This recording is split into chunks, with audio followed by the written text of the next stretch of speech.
Hi guys! Kasama ko ngayon ang President ng Mr. International Philippines na si Amir. Hi Amir! Hi, Jay.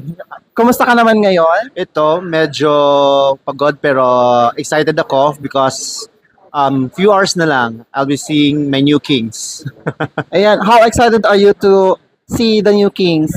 Super excited because for 1 week na nakasama ko sila, gusto ko na silang, actually naiyak din sometimes kasi nga 'di ba mawawala sila. Pero super excited ako because finally for this year makakabuo na kami ng panibagong Kings that will represent Philippines. And ano yung nilook forward mo for tonight's coronation night? Looking forward, sana mag-enjoy ang tao. Sana mag-enjoy ang lahat. Enjoy lang. Ano pa yung dapat abangan ng mga fans ng Mr. International I Philippines? think the production number, they would watch it, and also they would watch the performance of our candidates. And syempre, magtatanong sila kung ilang crowns nga ba ang matatanggap It's actually 10. It's actually 10 because nakausap namin yung mga owners ng pageant and they wanted it to sash also. Supposed to be it's 8 lang. But yeah, since ang daming quality din, kaya sabi ko sayang kung hindi bibigay sa 10.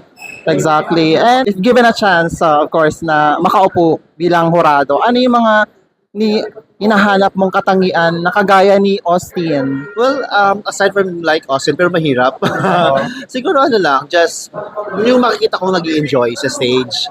Because nakilala ko naman na sila somehow during the past few days. So gusto ko lang makita yung how they perform on stage confidently. So, overall performance talaga. Yes, overall performance. Ayun. And message mo sa mga fans, of course. I would like to say thank you to everyone who support us, Mr. International Philippines, especially to our pageant media partners. Ayan, Pageant Trend, thank you so much. Ayun. Maraming salamat, Amir. Thank you, And Jay. congratulations in advance. Ang Thank you. bongga ng mga candidates ngayon. Actually, ang ating mga pageant vloggers and pageant media ay nahirapan din kung sino talaga ang mananalo ngayon. Oh. Kasi unlike last year, talagang makikita mo agad na siya talaga ang winner na. Yes. Kaya mahirap ngayon. Ayan. Thank you so much Thank once you, again. Jay.